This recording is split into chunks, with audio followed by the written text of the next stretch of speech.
Hello and welcome to our third edition of Encora Talks. Today, our topic is Anomaly and Fraud Detection in 5G. Our speakers are Ivan Caramelo de Andrade and Mario Zimmer. Ivan Caramelo de Andrade has more than 8 years of experience in artificial intelligence and data science projects for global telecommunication and electronic companies. His background includes the design and implementation of machine learning models for problems such as anomaly detection and failure prediction. Now he's an innovation leader for Encora. Mario Zimmer has a broad experience accumulated over 20 years in telecommunications, networking protocols, and IT areas. He has contributed to several multi-country projects around the globe.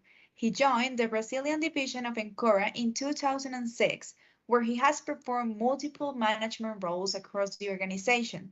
Mr. Zimmer is the head of Telecom services and also the country manager for Canada. Please let us know your questions through the chat. We will be answering them in our Q&A section after the presentation. Let's start with Mario. Thank you, Danny. So let me start here, share my screen. So yes, as Ben mentioned, today we're going to talk about anomaly detection and fraud detection in 5G, and I hope you enjoy it. We will break the conversation on these topics. First, we show how serious is the fraud challenge on telecom. Then we will see that we already have solutions in place, and we'll comment on those points of possible improvements. We'll show how 5G has prepared the technology to support telecom operators, reducing the losses with fraud. And just after it, we will present a suggestion of a machine learning architecture pipeline, and then show how this architecture can tackle some of the problems that we will show. And I would like to start by reading this phrase: fraudsters are getting more creative by the day. So while most people are working hard, trying to make a world a better place, let's say, a small amount of people are working to find ways to take undeserved advantages. Telecom operators are suffering from it for a long time now, and most of the current methodologies to try to prevent these losses are based in CDRs, with not enough to fight back. This graph is based on the Communications Fraud Control Association, or CFCA, showing the report they released in 2021. And the report has the losses by fraud method. It is estimated that fraud has grown almost 40% from something below $30 billion in the previous report, 2019, to almost $40 billion now. As depicted here, there are dozens of fraud methods, but show that fraudsters are very creative people. And we can see here known words such as spoofing, callback schemes, SMS phishing, robocalling, and others. But the main point of this slide, of course, is that fraud creates this massive loss measured in billions of dollars. I'd like to explain a bit more about some of those methods that we all mentioned throughout the presentation. So the targeted attacks, which is a distributed denial of services, is based on multiple distributed sources, as the name says, use it to overwhelm the target. This occasionally may put the targets out of business for some time. On spoofing, malicious agents pretended to be someone else. They hack numbers or IP numbers to execute their illegal activities. On the account takeover, it means that devices are hijacked by malicious agents. They can use that in several forms, like, for example, making their own call and letting the real user to pay that call. And of course, this user will dispute that payment later against the telecom operator. And also, these users can be used as a source for distributed denial of service attacks, as we mentioned previously. And the last example here is the network disruption, where the fraudsters attack a region or a domain to impair the general communication.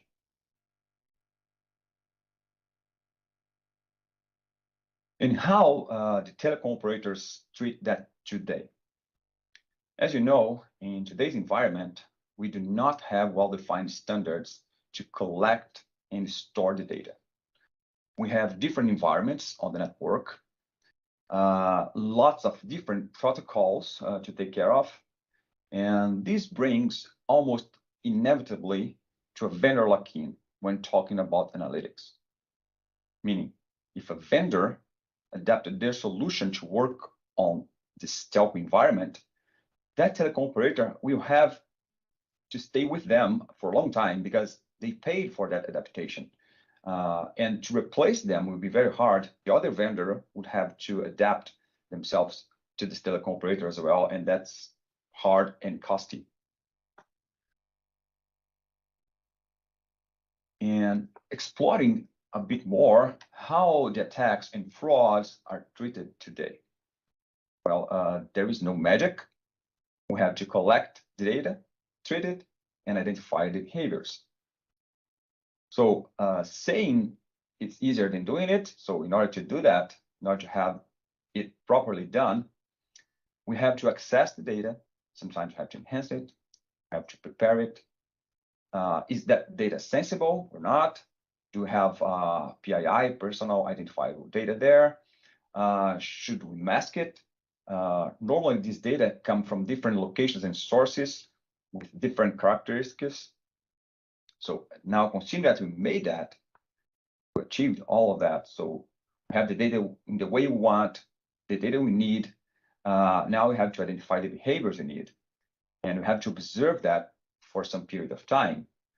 We need some volume, and that corresponds to a relatively long period of time to make comparisons with. We have to be able to define and make sure that all metrics that we need are available, not just part of it. Otherwise, our analysis will not be complete and may even not be valid.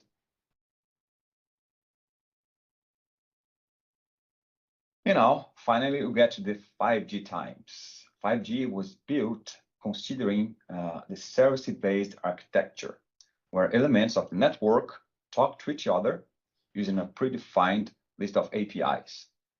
And it's to make it easier, 3GPP has defined one element at the core of the 5G network responsible for collecting and analyzing this data. The element is this one that started showing here, the NWDAF, or Network Data Analytics Function. 3GPP has defined how the other network functions will send information to NWDAF, and this is done in a standardized way. It also assumes that all telecom operators that have deployed a 5G core will be able to collect the same set of information because, of course, it was standardized. The NWDAF described on the specification 29520 of 3GPP is an element that sits at the core of the network. It can be used to provide specific analytics information, either statistical information of past events or predictive information. It is composed basically by these two elements, the analytics logical function, or ANLF, that performs inference and derives analytics information. For example, derives statistics and predictions based on analytics consumer request. It also exposes analytics services. And the other element is the model training logical function, or MTLF, which basically trains the machine learning models and exposes new training services. As you can see at the diagram, several network functions can subscribe and consume later different events. The data such as user behavior, application specific information, service information, also network conditions. All of these are collected by NWDAF, and then the behaviors are analyzed. It can be later used to show the network and user behavior, as well to show anomalies and trigger preventive actions.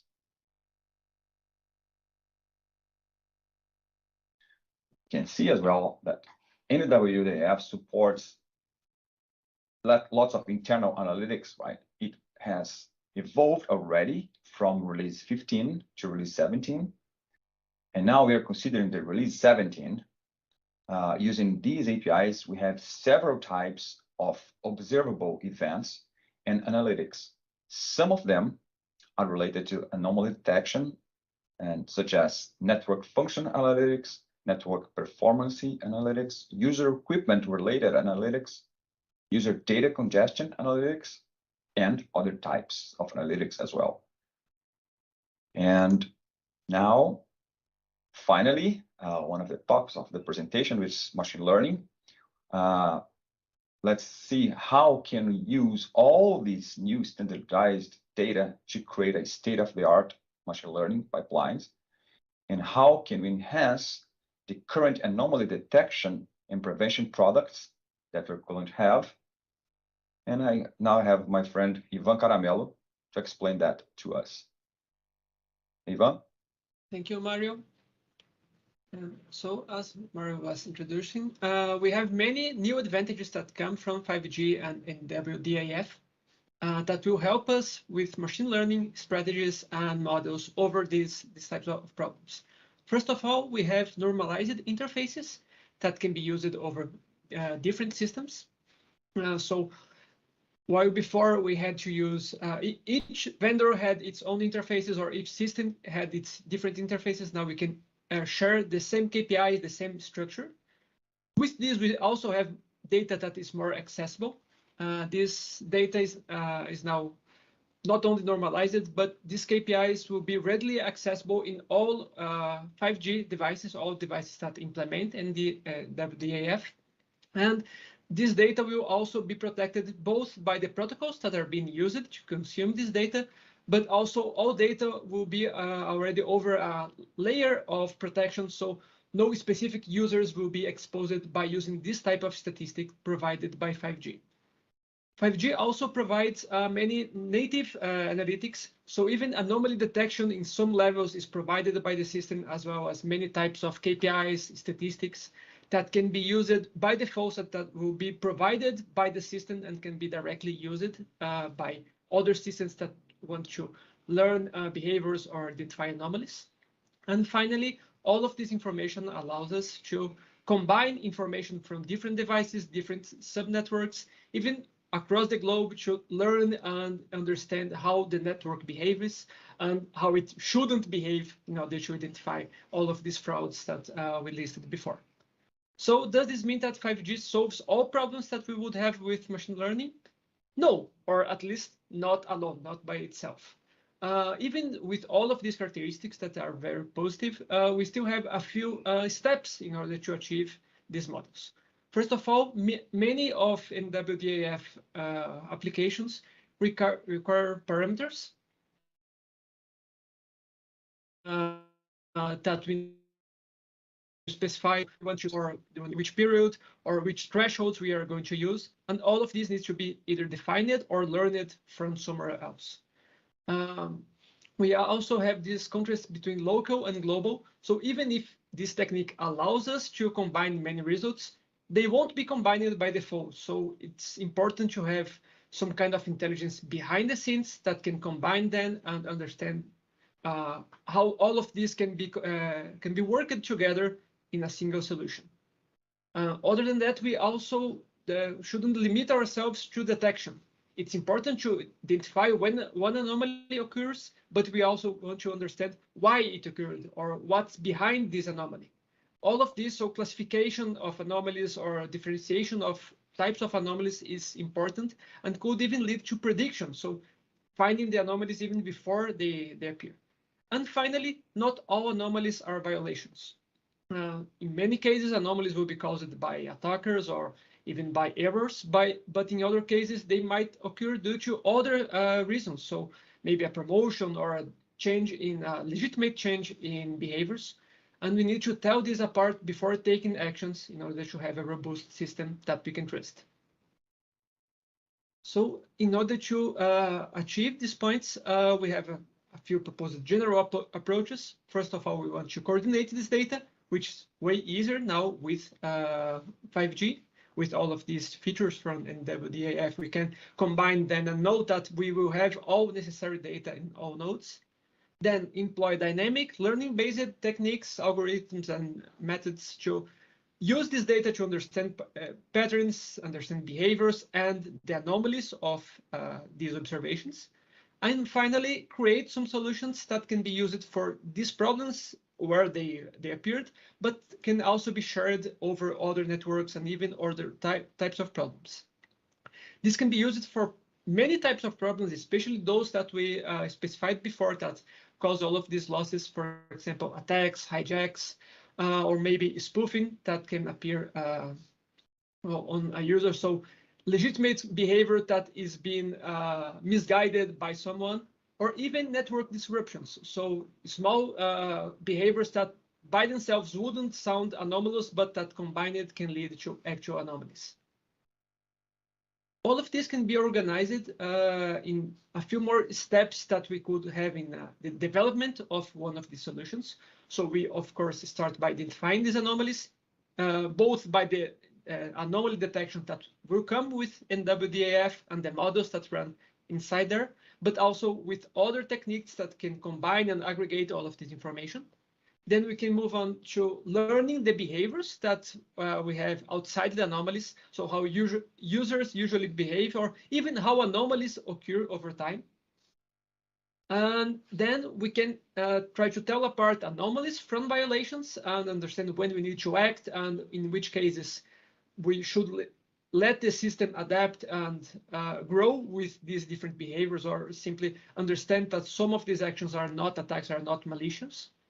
But for those that are malicious, we should also try to track down the sources, understand what's causing them, who is causing them, and try to understand these behaviors behind them to finally take actions and stop these agents or fix errors that might have occurred. And if we have all of this understanding of the behaviors of the systems, of what is happening in each moment, we can even try to predict new anomalies and understand when the system is in a state that might lead to an anomaly, that might lead to a violation, and stop them even before they cause any kind of harm or damage. Finally, if we have mapped all of these and learned through techniques, all of this structure, we can even automate the actions against anomalies that didn't even occur. So we can not only predict, but take preventive actions that would stop other errors or other issues or attacks from happening. These steps, so they can be taken into a system with a diagram like this. It's similar to others that we have shown before. We start with the 5G layer with all of these elements feeding information for the ANLF elements that will bring us statistics, KPIs, etc., and also some internal models. Then we can move on this enrichment step where we will learn behaviors, classify anomalies, identify them, and finally bring the results of these systems to the end user and to the end actions. So taking palliative or preventive actions when it's required, or letting the system run naturally with regular activity. On each of these steps, we can also see what we listed before. So we can start by identifying anomalies with the native solutions and also some enhanced solutions. We can also learn these behaviors by aggregating data. All of this can be done in an unsupervised way. So the machine learning techniques can learn by themselves how the system is organized. And we can also improve the system by adding some information through semi-supervised techniques that can be used, for example, to classify anomalies, tell different types of anomalies, or even those that are not anomalous. And move forward tracking down sources, for example, using techniques of bipartite graphs and community finding techniques that can tell which are the agents that are causing certain anomalies or behaviors. And as we said, once we have all of this information, we can move on to predictive systems and predictive models that can be regression models or even classification models that classify the context of a call or a context of the network. And at the end, once we have all of these, we can even move on to automated preventive actions that can learn from all of these and know which actions are more effective or the most effective against each kind of anomaly or situation. So when or where exactly we can use all of these? Is this for one specific problem that we specified before? No, this can be used for many, perhaps most of these problems. Any kind of anomalous usage can be mapped in this kind of structure, and all of these behaviors can be learned and reached and eventually identified. And this can work, for example, when we have excessive calls or excessive data being used that will come from the NF load analytics. We can identify patterns that appear over time from behaviors of user equipment and see if the user equipment behavior is changing. There's something wrong or something strange behind it, or even reading the KPIs from the network in general, from the network performance analysis, and identify if there is some kind of attack, some kind of block being applied or being happening over the network as a whole. As we said, many types of attacks can be covered here, both those that currently are causing all of these losses, spoofing, hacking, etc., or even new types of attacks that could appear. So for example, with 5G, we will have high capacity data going through the network. This could lead to new types of attacks that are not yet common but might appear. And these techniques could allow us to identify them and prevent them even before they accumulate all these losses that we currently have in pre-5G systems. I think Mario could tell us a little bit more about these attacks and how they can relate to this type of solution now. Thank you, Ivan. Thank you. Good to know that we can tackle all those anomalies with single architecture. That's a very good point. And to summarize, in terms of numbers, this solution would help to prevent something around $9.9 billion in losses. I'm considering the numbers that we presented at the beginning with $4 billion, right, that we have shown initially. So this represents 1/4 of the total losses with this single architecture. And now to summarize what we have discussed, I'd like to let you these takeaways. 5G represents a major advance in anomaly detection, fraud detection, and prevention. We consider that 5G is a great step forward in relation to anomaly detection, fraud detection, preventions. Standardizations will bring several advantages to vendors and especially to telecom operators and their end users. As usual, we have to move fast when we talk about technology to counterattack and start winning this game. Telecom vendors and operators have to move fast and develop and implement new products or update the existing products as well. And the combination of machine learning and 5G is the key to use what the technology offers and the speed that the market demands nowadays. Now, if you have questions or doubts, please let us know.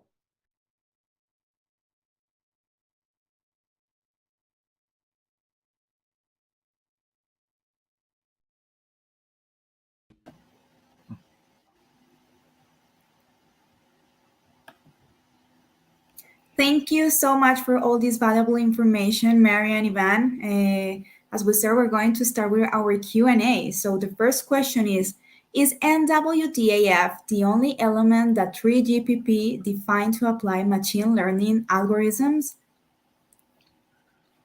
Well, no. AI and machine learning can also be used on the user equipment, on the smartphone, for example, sometimes. And that can be potentialized, of course, because smartphones are getting smarter every day. It also can be used at the edge of the network, right? There is another element called RIC, it's Radio Access Network Intelligent Controller. And this element can have also machine learning algorithms as well.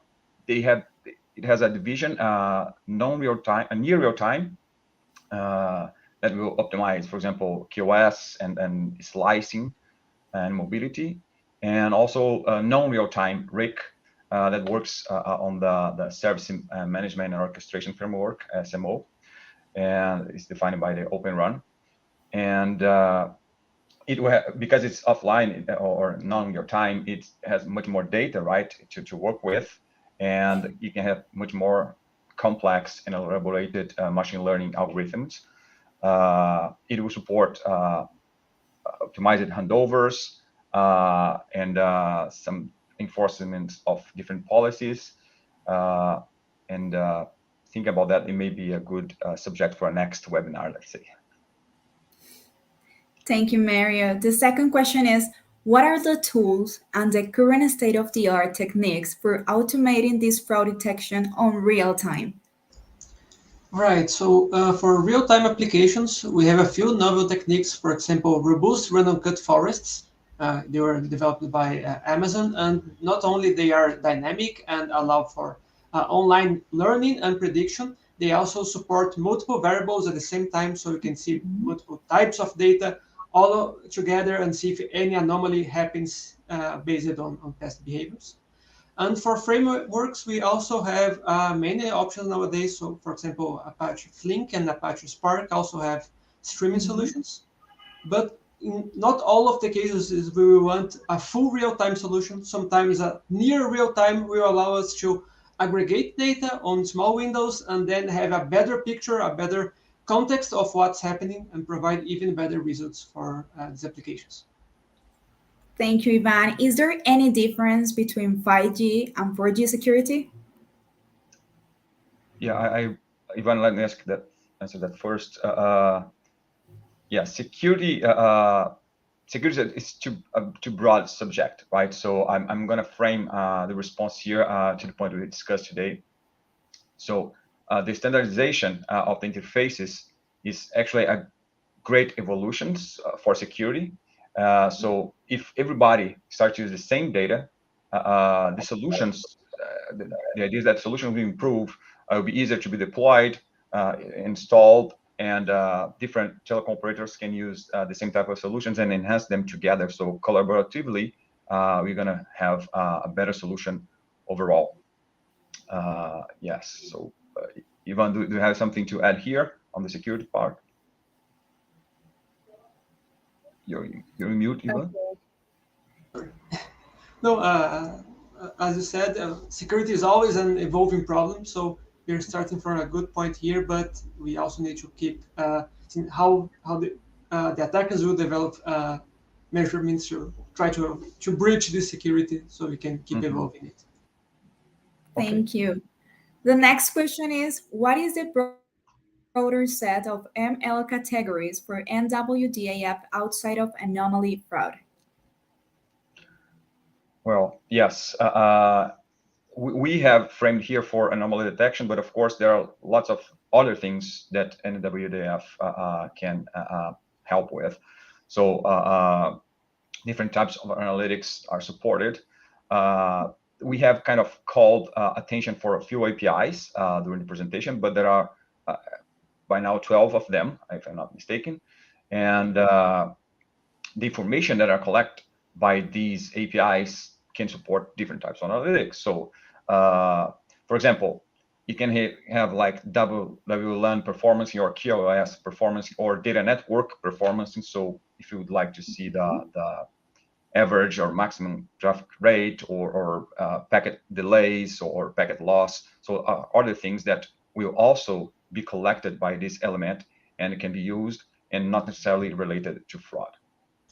And also, Mario, we can use the same types of techniques that we use to identify fraud to also identify other positive types of events. So, for example, a behavior that is evolving over time, or maybe a holiday or a new trend, so people are using their smartphones in some other way, that could also be learned and identified with these techniques. Okay. Thank you. Thank you to both of you. The next question is, what are the advantages of using NWDAF for fraud detection compared to the previous standards, 4G, for example? Okay. Well, 3GPP and 5G standards define NWDAF with very specific standardized APIs, as I mentioned earlier, to help vendors and also telco operators to implement faster and easier solutions, so easier to use and to collaborate.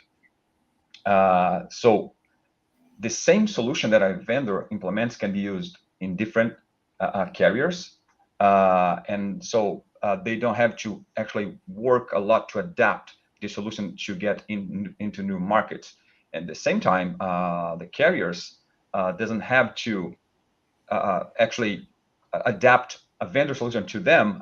They can buy for multiple vendors, and they can switch vendors if they wish. And supposedly, if everything works as it's supposed to work, it will be a plug-and-play solution. It means I can replace any vendor easily. I mean, the telco operator can replace this vendor easily.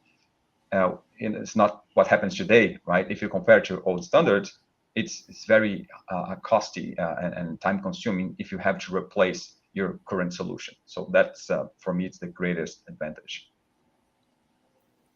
Thank you, Mario. Is Encora already working with anomaly detection on 5G? Oh, yeah. We have been working with anomaly detection for quite some time, coming from these previous standards, as I said.